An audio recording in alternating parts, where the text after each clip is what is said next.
Oh,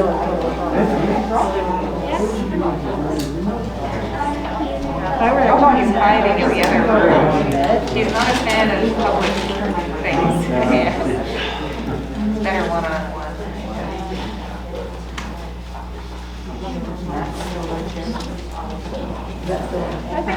This one is yours and that one's mine. That's right.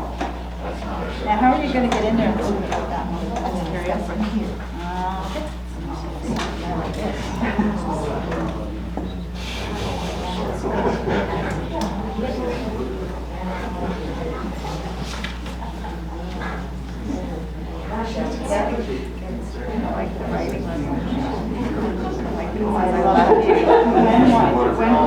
She wanted to take it off. I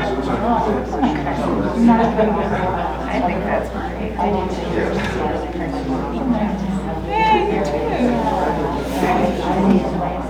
Pardon? Oh, this is Jason's wife. Yeah, actually, I have this. How are you doing today? Well, whatever works for us. Hello, everyone. Now that the social butterflies are seated,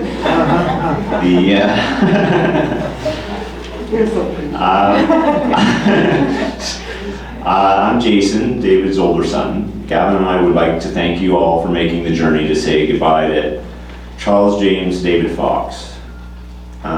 Dad didn't want us to mourn his passing. He wished for a celebration of his life. This lets me off the hook, as I'm not much of an orator, director, or MC. Theater workshops always figured prominently with David, and improvisation, I gather, was a large part of these. A few of us that aren't here now have prepared things to say. Some are, but not enough, especially if the words are too hard to say, to fill the next hour and a half. We feel his wishes would be that we mingle and reacquaint ourselves with periods of his life and family. We have several different legs of the family here. Those among us may recall stories or anecdotes. May one of them come from the various periods of his life. There's a bell. Do you have the bell? Let it. We can put it somewhere. There or here? We'll have it here. Improvisation.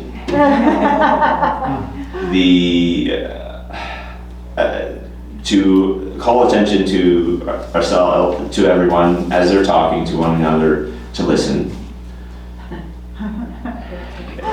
I have my sheets numbered because I forgot a sheet for my brother's wedding as the best man. So if we can treat this time as reflection and acknowledge how David touched our lives as individuals and perhaps as a whole. For my part, I'm going to rely heavily on pirating heavily from my cousin David, also known as Young David, to stop the inevitable confusion of our families. Young David, and my brother Gavin's thoughts.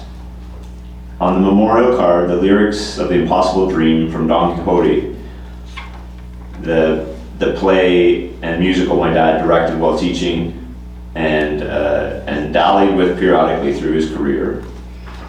My son just read it to me there. He did a great job. This song figured prominently in my childhood with an abstract picture in our bedroom, my mom's bedroom, mom and dad's bedroom. That's a silk screen of the knight and squire. If you're unfamiliar with the story, it's a slight Quixotic, where the word comes from. not quite all there night, who imagines windmills as giants. And it's a love story and the triumph of the spirit. Astride a horse and donkey, which was awesome for me because I was so into horses.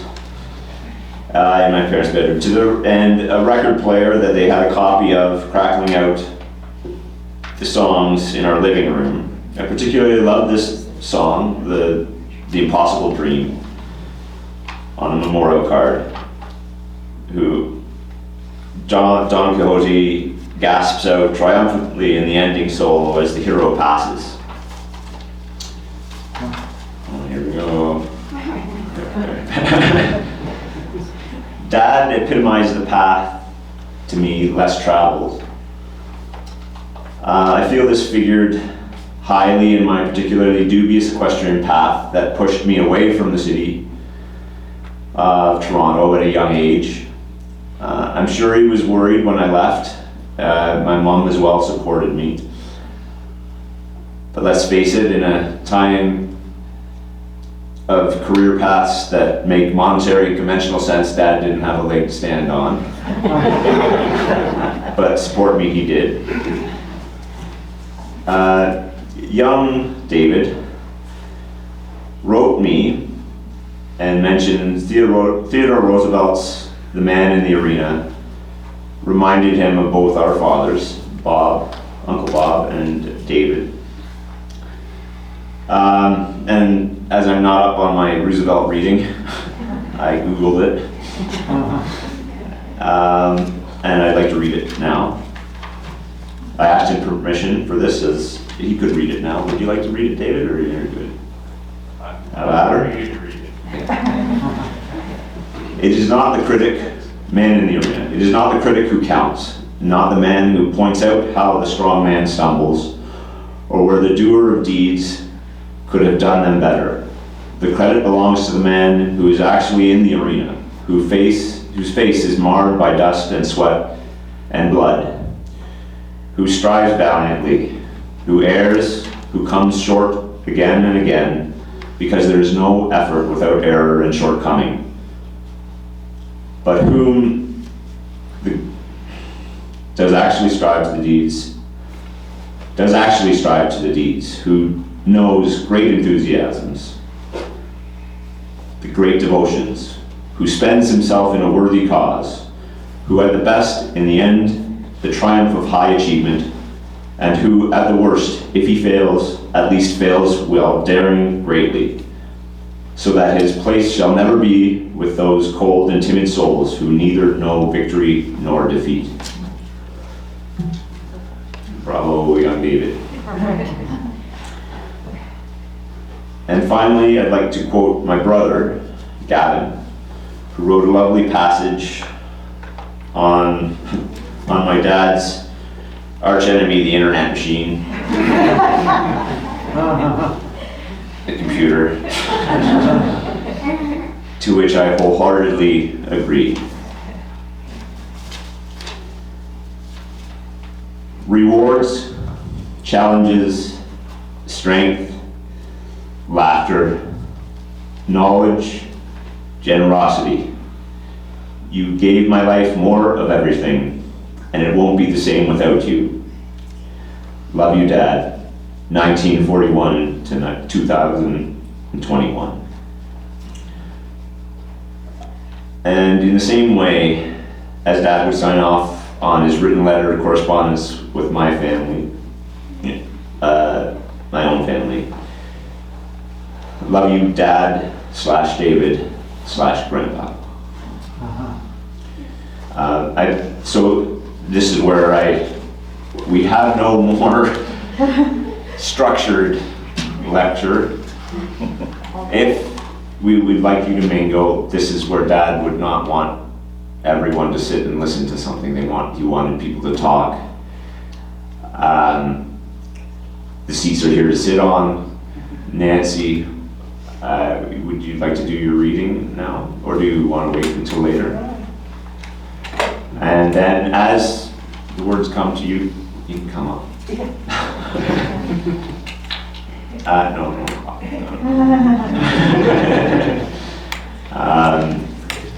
And as I say, I apologize, you've all made a lovely drive out here to get here, and we wish to just talk to you and reacquaint. Thanks, Nancy.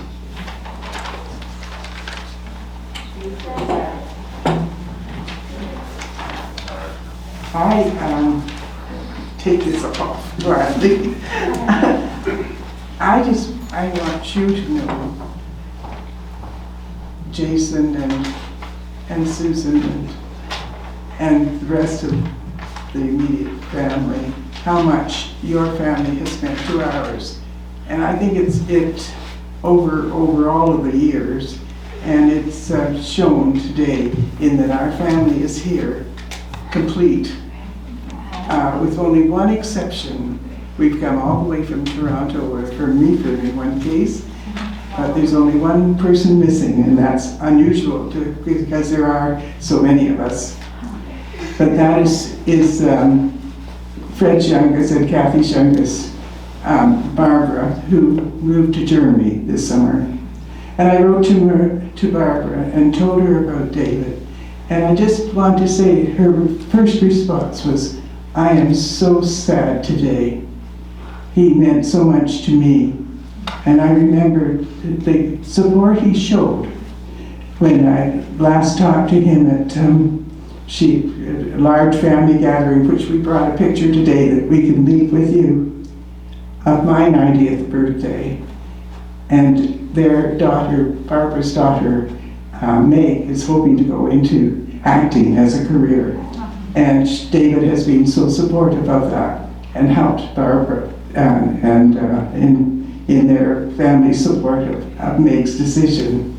That was not a very popular decision in our family, and it's why I particularly chose the reading that I wanted to choose to show that it was a difficult decision for David to make, to leave the security of teaching English and having a drama class, and going into the uncertainty of acting in those days. And I tell you, he didn't have the support of his mother or my mother, who were sisters. And I wish that they could be here today to see what happened as a result of that, and the very full and rich life that he led. My memory of, you spoke of your father as going back to 41. My memory goes back to 1940. And hearing a discussion, the family was down from Swastika to see Bev, David's father, off to go overseas. And there was a great discussion going on in Mother and Dad's bedroom with Aunt Nora and my mother about the name of this new baby that was on its way.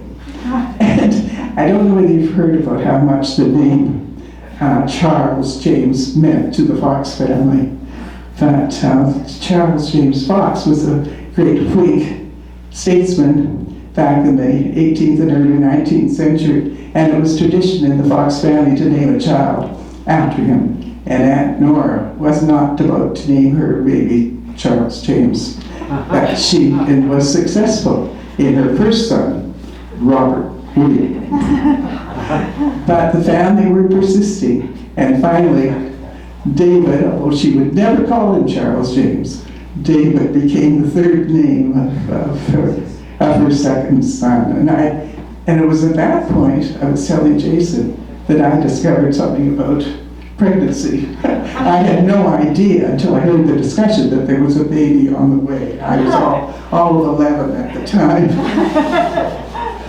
But that, I followed David's career from those early days, and they spent a lot of time at our home. And then when I started teaching Sudbury, I used to go up to Swastika for weekends and knew them. And then when they went to Brantford, I went to Brantford to watch him perform in his school plays at high school. And I even went to Western and watched him perform in plays at Western University. So my sister and I went to one of the very first performances of the farm show in the Holy Trinity Church, Toronto.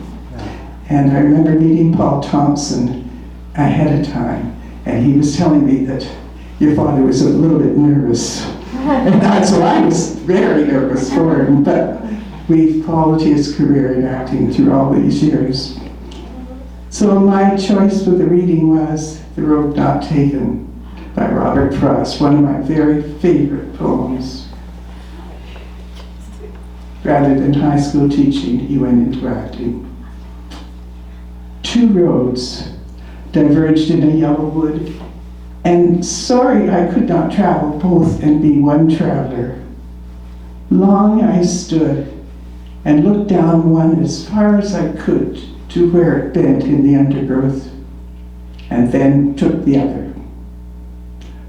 As just as fair and having perhaps the better claim because it was grassy and wanted wear, though for that the passing there had worn them just about the same, and both that morning equally lay in leaves no step had trodden black.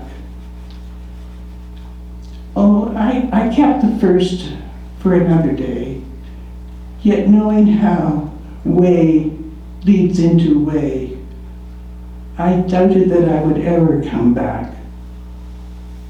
I shall be telling this with a sigh somewhere ages and ages hence. Two roads diverged in a wood, and I took the one less traveled by, and that has made all the difference. Thank you.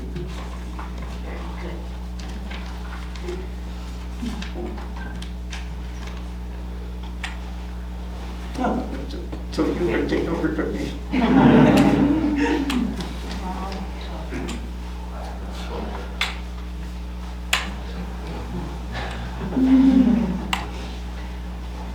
Thank you, Nancy. Well done.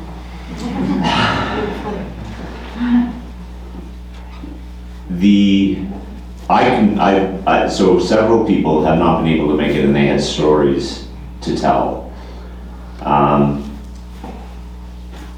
If you want to get up and stretch your legs at all, there's feeds into the other rooms. It's a lovely house to walk around in. There are other rooms to be able to see if somebody is speaking in here.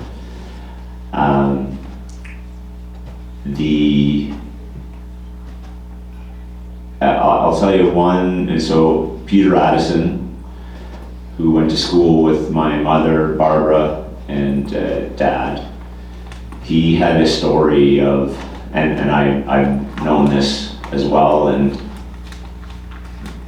my dad was walking in Toronto with Peter one time, and walked by, and Dad at various times, as everybody well knows, he was in work and out of work, walked by a homeless man. I think Peter said beggar, but no, we don't say that anymore. Color jokes. And Dad gave him some money, and Peter had asked him why. And he said, because he's got less money than I do. And Peter has done that ever since, and I know my brother does. And for whatever reason, I'm the oldest, I'm still a jerk. And I don't.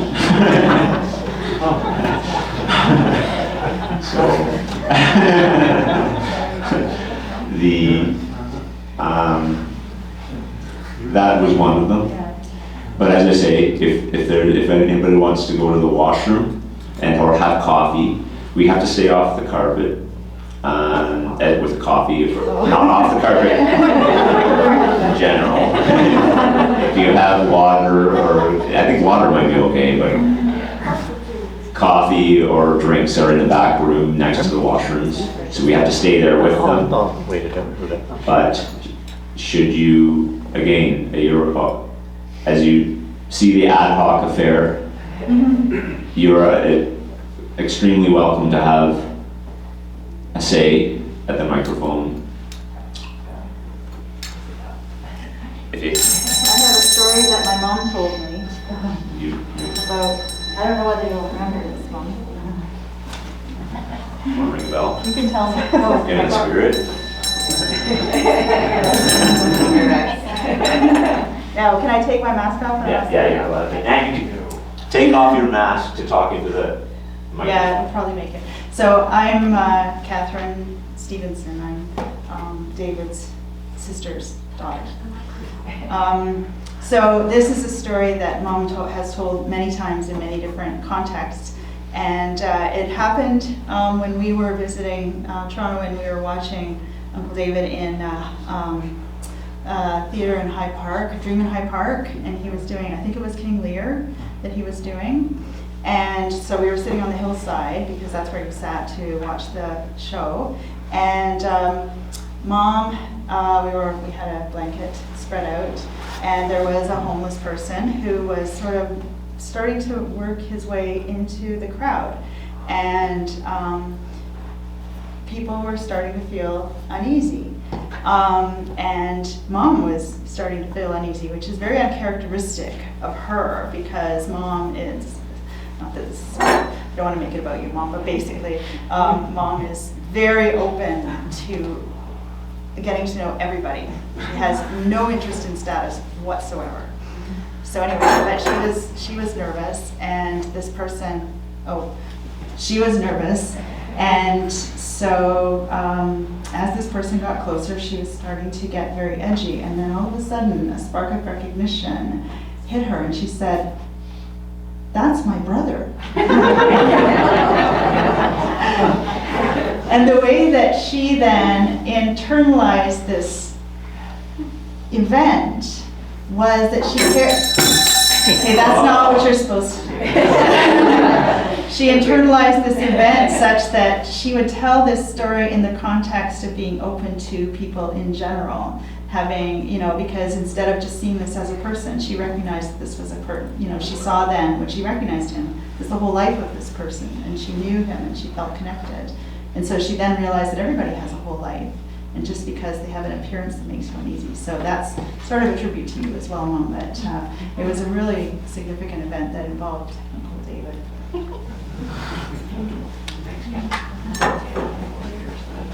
Yeah, so that, I'm sure nobody else will actually do that. Well, we might, So do I have to ring the bell? You have to ring the bell. very, very. Ring the bell. I'm gonna ring a bell. You're gonna ring it. Good afternoon. My name is David Fox. Jason referred to me as Young David. But anyway, so my father is Bob, and David's brother, Susan's brother. And so we grew up, my sister and me, and my mom, in a small farming town about 3.5 hours southwest of Toronto. And so we would come to Toronto periodically to see Jason, Gavin, David, and then David, I knew David was an actor. And I'd like to say that our family spent a lot of time attending theater. We didn't. Okay, there wasn't a lot offered in the setting in which we grew up. But once Uncle David began acting, I can recall through my life regularly going to various shows in different places, sometimes just wondering, being a little bit uncertain, a little bit uncomfortable sometimes with some of these settings of these plays, but nevertheless, I was thinking about Uncle David, and he of course reached the height of his profession, and he did that with a passion that both of his sons have in different ways and for different things. So it's difficult though during these times, of course, to recall the strength, the humor, the intellect, the talent in many, many fields, the devotion to family, and to particularly his father,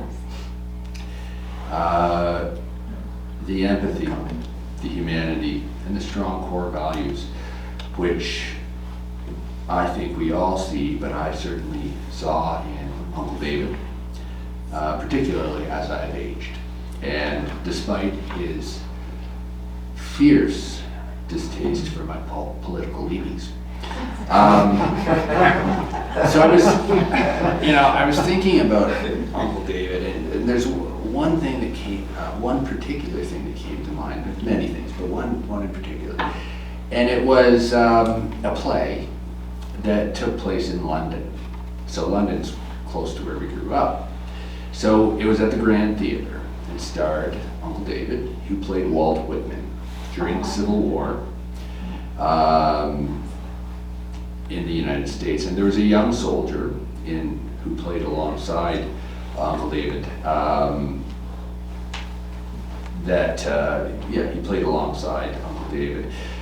Now, just as an aside,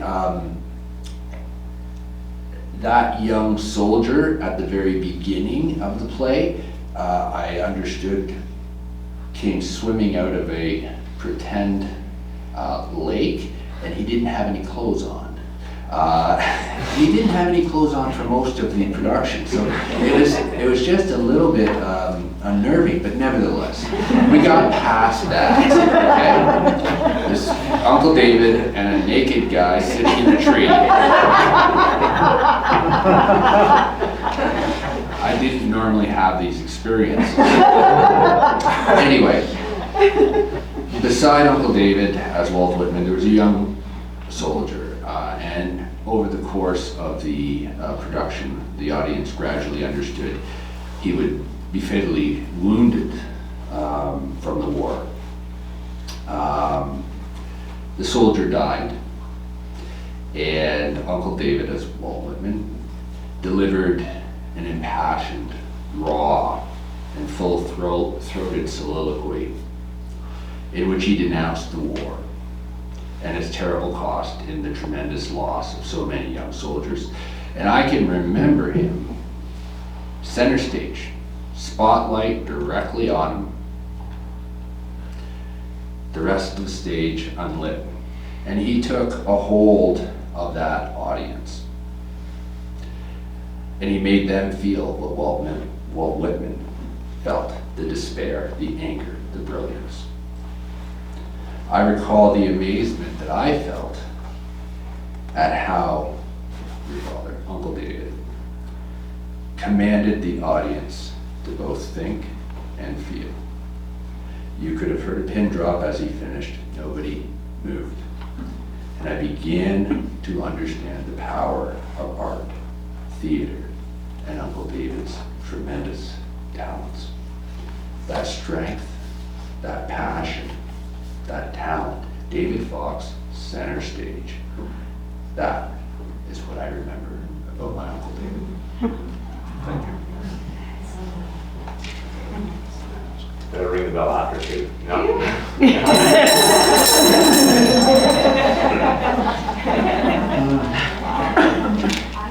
Next page.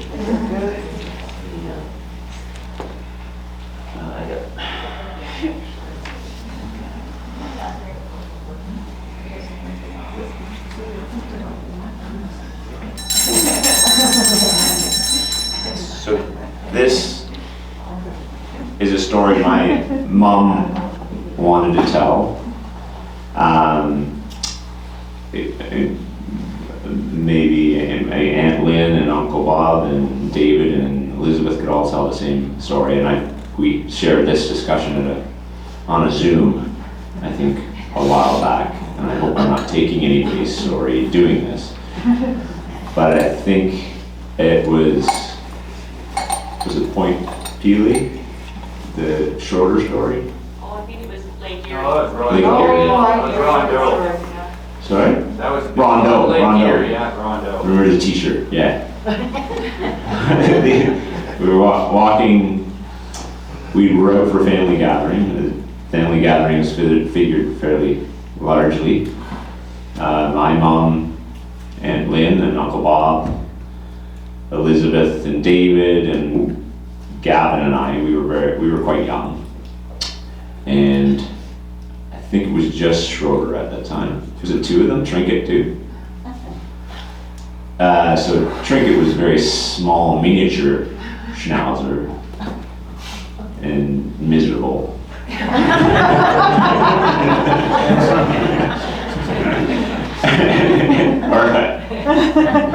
I guess all dogs are miserable to young kids that are following them around and getting bitten by them.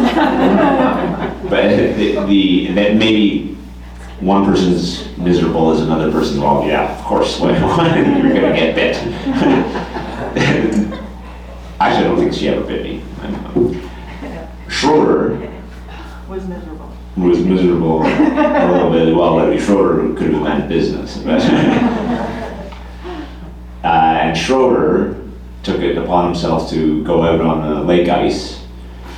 And so what I remember of it was he went through, and I can still remember it, everybody, David and Elizabeth, were panicking, and Aunt Lynn and Uncle Bob. So Uncle Bob went straight out onto the ice. And again, everybody panicking. I believe Aunt Lynn kind of ushered certainly Gavin and I off, and as far as we could go away, and what we could still see. And Dad, so my mother remembers distinctly that either it was her or Dad, David, old David, who chose the stick. It was a long stick. I think it was Dad. This is where my mom acquiesced and said, "Yes, your father chose the stick." And Mom, I believe, because she was lighter, or Dad, I can't name, this is where it starts to get foggy. One of them went out at the end of the stick, had the stick, gave it to Uncle Bob. He's fallen through the ice too. He'd fallen, sorry. Oh. That's Keith. That's Keith. So,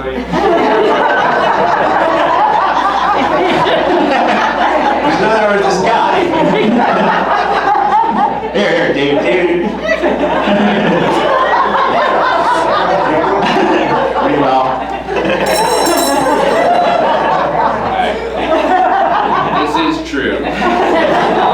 And in fact, on a more serious note,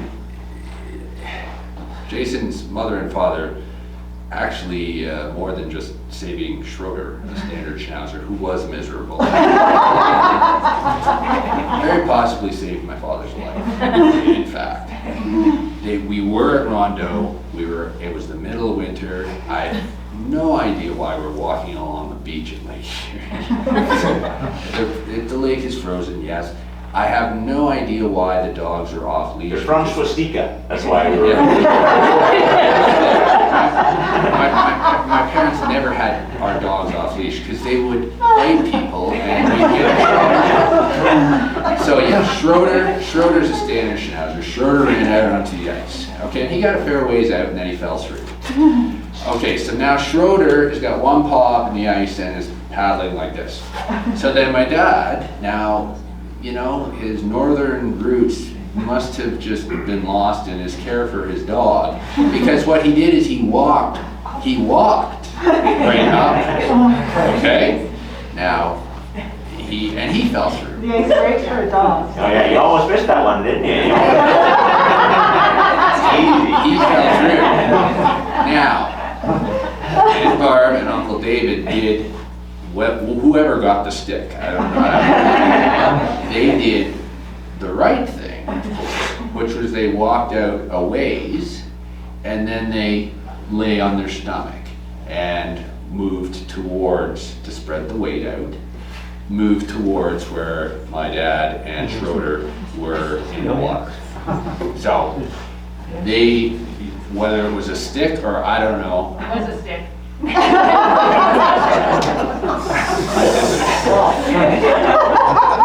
Gotta ring the bell. They did get pulled out and back to shore. And I remember, then I think everybody's swastika brain kicks in about hypothermia. And this is a vision for you as a young person. Your dad strips entirely down on the beach to his underwear, getting all the wet clothes off, right? And others sharing their clothes with you on the frozen sand. Anyway, so that is, that very much did happen. And, yeah, it was very interesting because I was surprised my father did that, but yes, Aunt Barb and Uncle David really did. We're there.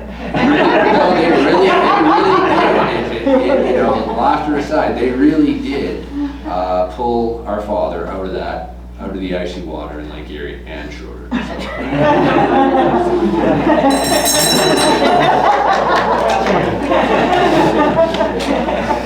I'll say a word here, if you don't mind. Yeah. You okay, Dad? Yeah, I'm okay. You were there.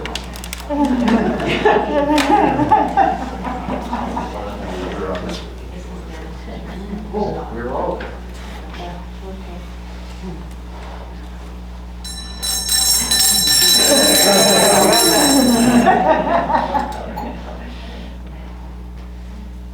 I'm a little bit mad at David because I wanted him to speak at my funeral.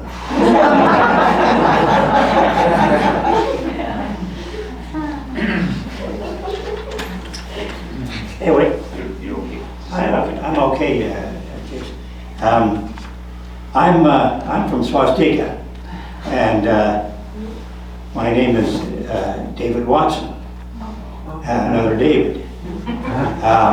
However, a lot of people in Swastika don't call me David. They call me Scotty.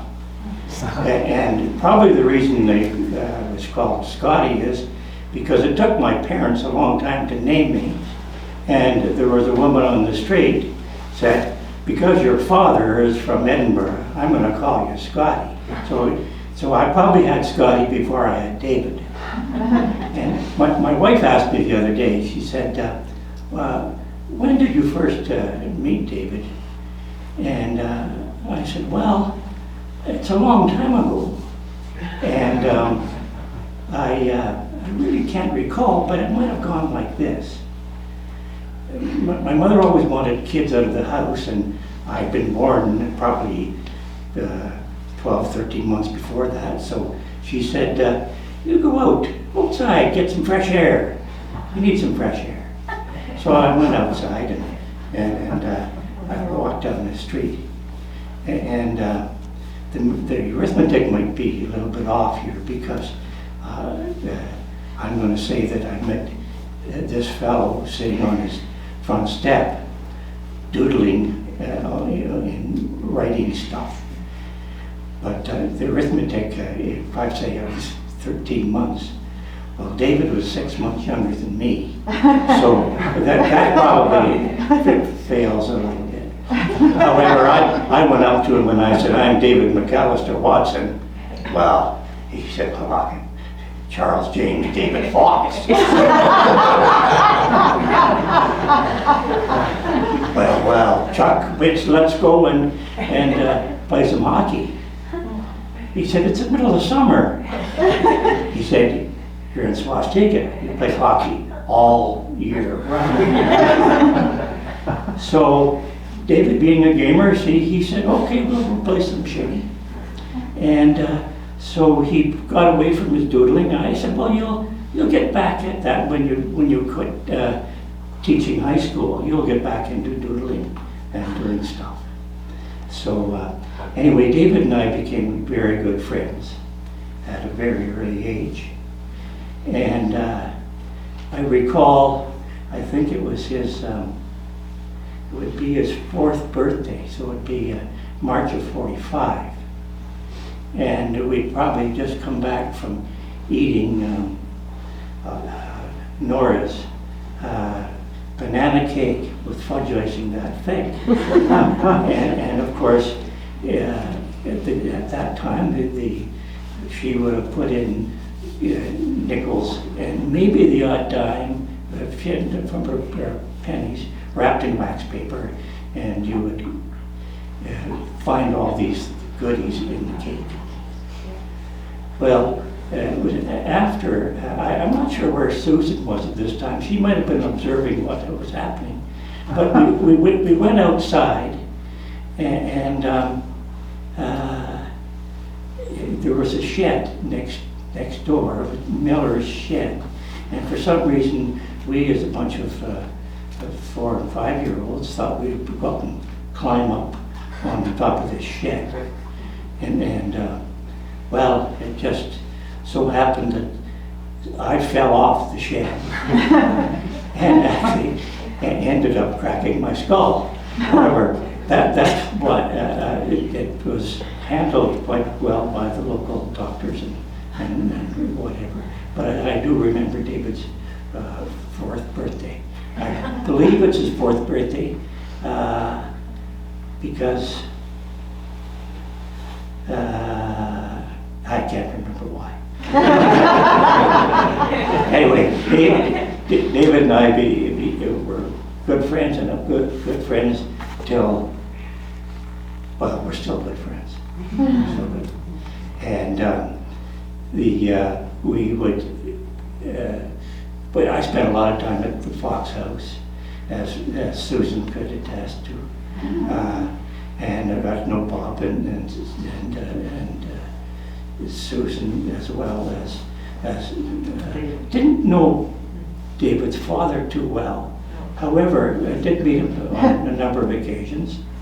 And David's father had I guess he was eccentric, in other words maybe, but he would come down. He loved to sing, David's father, and he would come down, and my mother loved to sing too. So Beverly would walk down the street and knock on our door and say, "Ina, can I come in and bang on your piano and we can sing together?" And she said, "Sure, come on in." And so that was pretty much the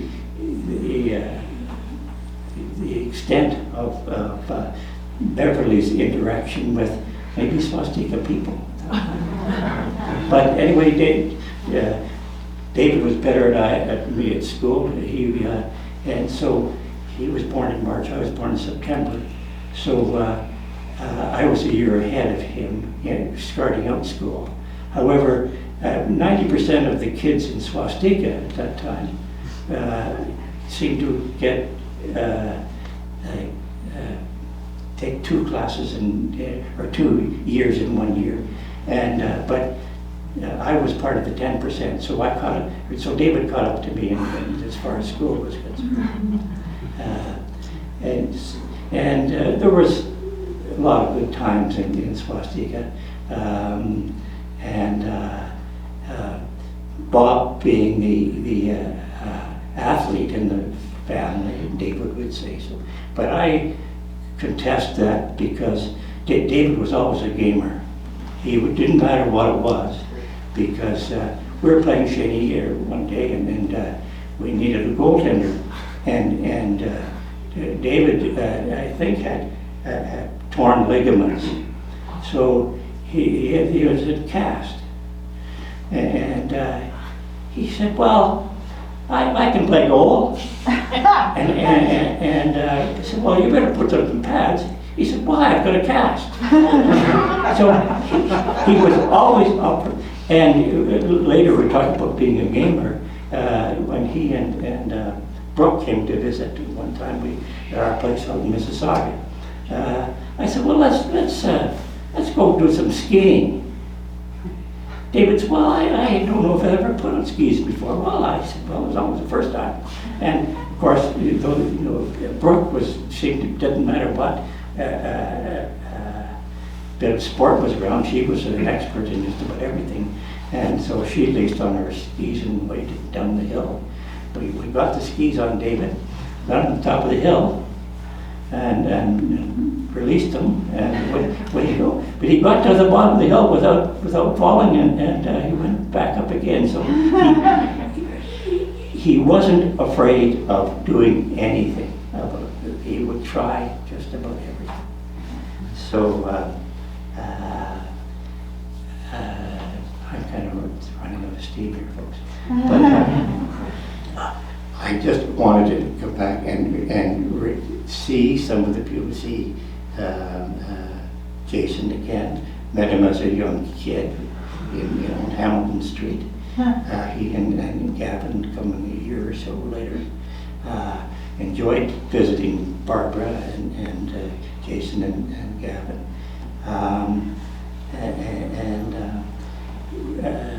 I talked to your mother a little bit ago, and it was good to chat with her.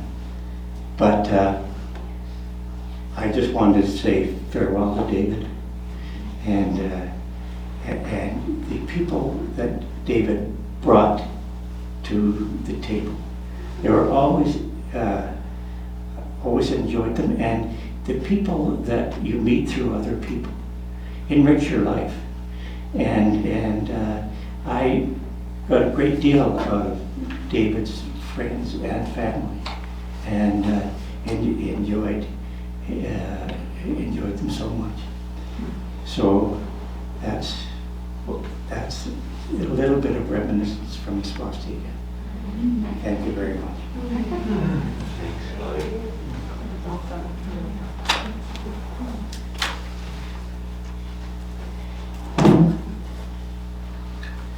Anyway, David, come back when I go off, okay? There you go.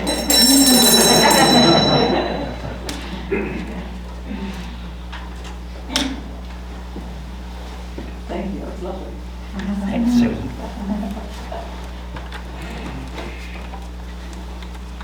I'm not sure what the time is.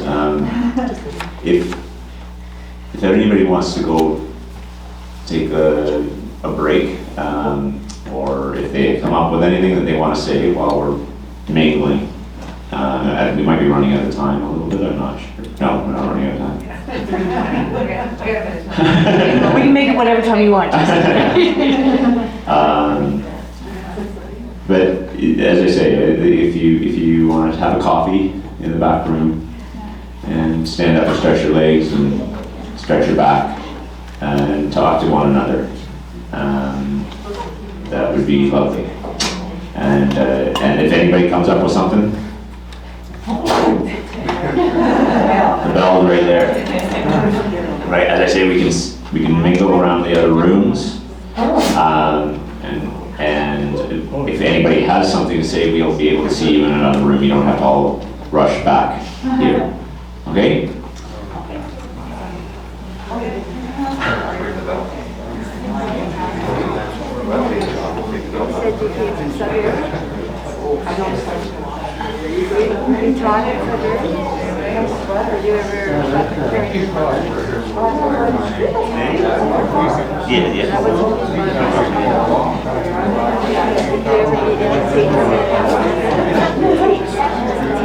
So when you can't escape because I want you to introduce you.